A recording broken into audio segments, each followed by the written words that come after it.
Kalau selalu semut-semut, kalau duduk bersila, apa rawatannya? Okey, sekarang ni Kak Yati kaki dia kebas. So Kak Yati ni kaki dia kebas semut-semut bila duduk bersila. Untuk kaki mudah kebas. Kalau anda lipatkan kaki, mencangkung ke, duduk lama ke, kaki mudah kebas. Yang pertama, anda punya makan tu kena jagalah. Sebab kalau tak jaga makan, memang mudah kebas. Apa nak jaganya? Anda kena jaga supaya radang dalam tubuh dapat diredakan dan gula dalam darah dapat distabilkan. Kalau gula dalam darah dalam keadaan yang tinggi, maka keradangan pada otot dan saraf mudah berlaku dan susah nak pulih. Okey, kita start dengan gula putih. Nombor 1, cuba kurangkan atau elakkanlah ambil gula putih. Kita nak tukar dengan apa? Tukar dengan stevia. Pergi je farmasi, cari stevia, itu lebih selamat berbanding gula putih. Yang pertama, elakkan gula putih terus. Susu pekat manis ke, apa saja yang ada gula putih, elaklah. Okey. Yang kedua, elakkan makanan berasaskan tepung gandum. Macam tadi juga. Gandum sama juga, dia boleh meningkatkan gula dalam darah, tinggi gluten dan ada banyak lagi bahan-bahan lain yang tak sesuai dengan badan. Terutamanya untuk orang sakit ataupun kebas. Selain daripada pemakanan, dah siap Kita pergi yang kedua. Orang kebas ni biasanya dia kurang aktif. Banyak duduk, banyak rehat, banyak baring. Tapi makan dia pun banyak juga. Apa yang anda makan tak dapat dibakar dengan baik. Sebab tu saya galakkan cuba amalkan setiap hari berjalan kaki. Paling minimal cubalah 30 minit. 30 minit setiap hari. Cuma untuk sesiapa yang tak biasa, jangan terus jalan 30 minit sebab kaki tu boleh jadi bengkak ataupun sakit sebab anda punya otot kaki tu terlalu lemah sebab anda dah lama tak berjalan. Peringatan untuk orang yang ada masalah sakit lutut, lagi lama anda tak berjalan, lagi mudah jel lutut akan menjadi kering. Okey? Kalau anda merungut, kenapa jel lutut aku kering? Sebab anda jarang pakai lutut tu, jarang berjalan kaki. Bila anda selalu amalkan berjalan kaki, maka jel lutut tu akan lebih terjaga. Aktifkan badan. Biasakan buat aktiviti yang mengeluarkan peluh. Biasakan buat aktiviti yang memenatkan jantung kita.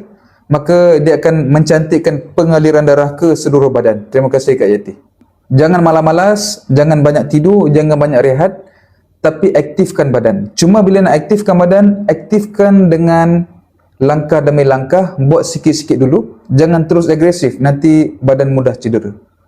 Yang faham, komen faham di bawah. Itu yang kedua. Yang ketiga, anda boleh amalkan urutan yang saya pernah ajar sebelum ni lah. Saya pernah ajar. Sebenarnya dekat dalam ni, saya ada masukkan video. Dalam ni saya ada masukkan video cara urutan seluruh kaki. Kalau anda tengok video urutan lutut, memang saya ajar urutan daripada peha, lipat lutut sampai ke betis. Okey, dalam ni adalah siapa yang anda dapat, jangan lupa scan QR, tengok video yang saya dah letak dalam ni, bukan saja untuk kaki, bahkan daripada kepala sampai kaki ada dalam tu. Dan tips tambahan kepada anda yang selalu kebas, tips tambahan selain daripada urutan, apa yang anda boleh buat, anda boleh amalkan rendaman kaki. Ambil besin ataupun baldi tinggi kan. Okey, anda letak air panas dalam baldi, rendamkan kedua kaki sampai tenggelam setengah betis. Faham Okey, ni betis kita. Anda duduk atas kerusi, rendamkan kedua kaki sampai tenggelam setengah betis. Ni minimal lah, dapat tinggi sikit lagi bagus. Air panas tu, panas dia macam ni. Panas yang tak terlalu panas, bila letak tu boleh melecuh, dah tentulah. Okey, panas tu bila letak anda rasa panas tapi anda masih boleh tahan. Bila letak macam nak angkat tapi anda masih boleh tahan. Ambil yang tu, anda rendam sekitar 10 minit kedua belah kaki. Boleh tuan-puan cuma anda yang ada diabetes kencing manis, fokus lebih kepada betulkan pemakanan. Okey, rendaman tu nak buat macam mana? Anda boleh buat selang sehari. Campuran tak campur apa pun tak apa, nak campur garam kasar pun boleh. Okey, kita dah settle jawapan untuk kaki kebas. Apa lagi soalan? Okey, setakat ni adakah okey penjelasan saya?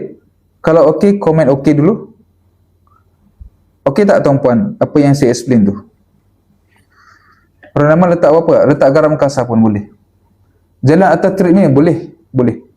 Cuma kalau anda tak biasa, pakailah kasut. Kasut. Siapa yang tak biasa berjalan, pergi kedai sukan, Al Ihsan ke, cari kasut yang sesuai untuk anda berjalan. Jadi kaki tu tak mudah sakit. Cari span tebal sikit. Okey, bagus. Berapa lama nak rendam? Sekitar 10 minit lah. Nak lebihkan pun tak apa.